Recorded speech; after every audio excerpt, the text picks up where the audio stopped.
this video, we will show you how to fit your polytunnel cover to an aluminium base rail or aluminium side rail. We also have videos that show you how to fit your polytunnel cover to a timber rail and using the trenching method. Achieving a tight fit on your polythene cover will result in a better performing polytunnel. Here are the parts you'll need. We'll start by preparing the framework to be covered. The polytunnel cover is secured to the side or base rail by trapping it in the channel and using the profiles provided. The polytunnel cover is secured to the door frame by trapping it between a rebate batten and a sheeting batten. Battens are 19mm by 38mm timber and come in 1.8 meter lengths, and you'll be required to cut them to size. First, we will fit the rebate batten around the door frame. It is fitted on the outer edge of the frame. Start by positioning a batten horizontally across the door frame lintel. Make one end flush with the outer edge of the door frame post and make a mark on the batten where it meets the outside edge of the opposite door frame post. Cut the piece to size. We need to ensure that when fitted, the sheeting batten doesn't protrude the inner edge of the doorpost. We recommend using a spare piece of batten as a spacer. Reposition the rebate batten on the door frame lintel. Position the spacing batten so it is flush with the inner edge of the door frame lintel. Once in position, secure it to the door frame lintel with nails. The rebate batten should overhang the outer edge of the door frame lintel by approximately 5mm. Now we will install rebate battens down the doorpost. If you are fitting your polytunnel cover to a side rail, the rebate batten needs to fit between the rebate batten fitted to the door frame lintel and the top edge of the side rail. If you are fitting your polytunnel cover to a base rail, then this rebate batten will extend to the top edge of the base rail. Position the rebate batten and use the spacing batten to ensure it is in the correct position and then secure in place with nails. Fit the rebate batten to the opposite door frame post in the same way and then repeat this entire process to fit the rebate batten to the door frame on the opposite end of your polytunnel. Achieving a tight fit on your polytunnel cover will result in a better performing polytunnel. To achieve a tight fit, we will raise the side or base rail, attach the cover, and then lower it into its original position. If you have ordered side ventilation, the base rail will not need raising. Only raise the rail that your polytunnel cover is being attached to. This process tensions your cover and ensures you achieve a drum-tight fit. Make a mark on each hoop where the U-clamp is on the corner and intermediate brackets. Then measure up 6 cm and make another mark. Loosen the clamps, lift them to the 6 cm mark and retighten. Repeat this on all hoops. Please note, the side rail will pivot enough to accommodate this where it is attached to the door frame post. The polytunnel cover will be trapped between the rebate batten and the sheeting batten around the door frame. To help complete this process as quickly as possible, we recommend pre-nailing the door frame battens. Ensure the nails do not protrude. Nails should be 10 cm apart. Measure the length of batten that will be required to fit between the inner edges of the doorpost and cut a piece of batten 1 cm short of this measurement to allow for clearance. Keep these close to hand.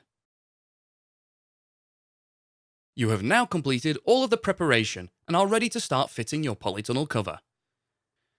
Anti-hotspot tape should have been applied to all hoops before commencing the covering operation.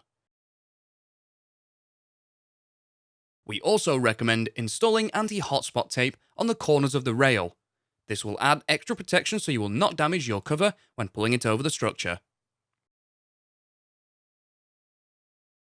Ensure you give yourself enough time to complete fitting your cover.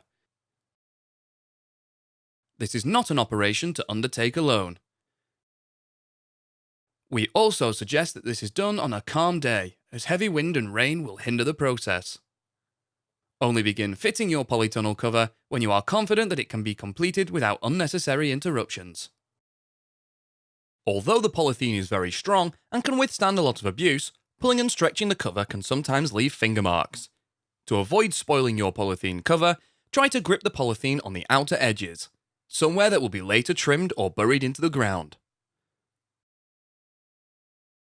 Check the ground for sharp objects, stones, sticks, etc., which may damage the polythene cover. If you have enough room, roll the cover out down the length of your polytunnel. Each face of the polythene sheet is identical. There is not a right or wrong side when choosing which face goes on the inside or the outside of the structure. Loosen the folds of the polythene cover. With one person at each end holding a corner, pull the cover taut and begin to slide the polytunnel cover over the hoops. From the corner of the polytunnel structure, walk across the width to the corner hoop. The cover should slide up and over the hoops smoothly. If you are short on space or have a very long polytunnel, you can roll the polythene cover out on top of the polytunnel, from one end to the other. You can then unfurl the polythene cover.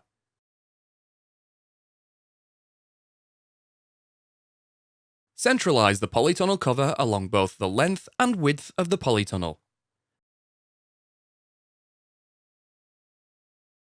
The cover should reach approximately halfway down the door frames. Don't expect the polythene to reach the ground at the door ends. With the polytunnel cover loosely in position, it is time to start securing it into place. At one end, trap the polytunnel cover under the sheeting batten on the door frame lintel and secure the 15 cm central section, approximately 3 nails. Do not nail the entire length of the batten to the frame at this stage. Now go to the opposite end of your polytunnel. Pull the cover tight along the length. You will need as much tension on the cover as possible. A good approach is to pull the cover down and swing into the polytunnel using your full body weight, whilst your assistant positions the second prepared batten and secures the 15 cm central section, approximately 3 nails. We will now fix the polytunnel cover down the length of your polytunnel to the aluminium base rail or side rail if you have ordered side ventilation. The other side of the polytunnel has yet to be fixed, so simply tension the polythene enough to rid the cover of any creases and ripples. Starting in the centre of one side of the polytunnel, fix the cover by pressing the U-profile into the channel. If fitting to a side rail, use the top channel. You will be required to cut the profiles to size. Work to both ends, adding sections as you go. Once all the U-profiles are in place, use a rubber mallet to hammer the T-profile into place, ensuring it covers any joins in the U-profile. Once one side of the polytunnel cover has been fixed, repeat on the other side using the same method. Too much tension will make it difficult to insert the U-profile. Lessen the tension as required to aid fitting. At the corner where the cover has been fitted to the aluminium rail, below this rail, cut the polythene parallel with the end hoop.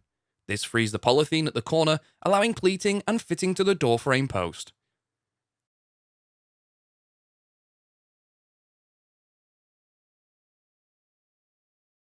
Carefully pull the top door batten slightly away from the door frame lintel.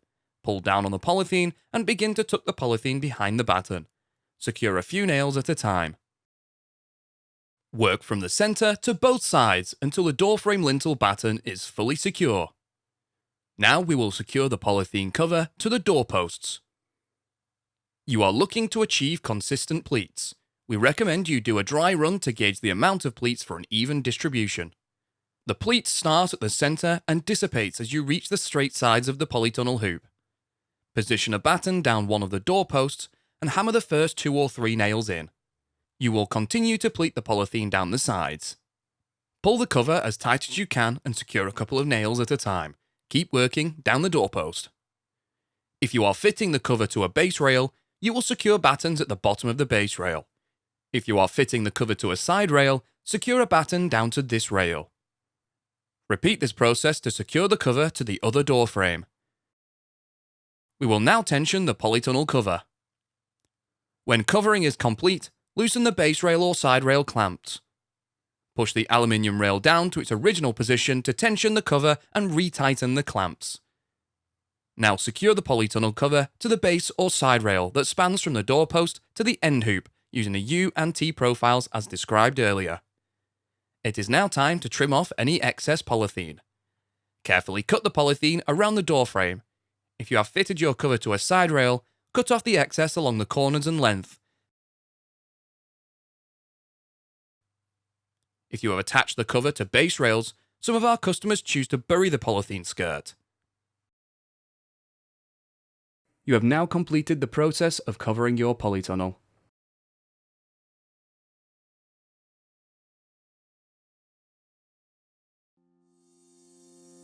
You can find more videos to help you build your polytunnel at construct.firsttunnels.co.uk. We also have a construction helpline if you require any further assistance.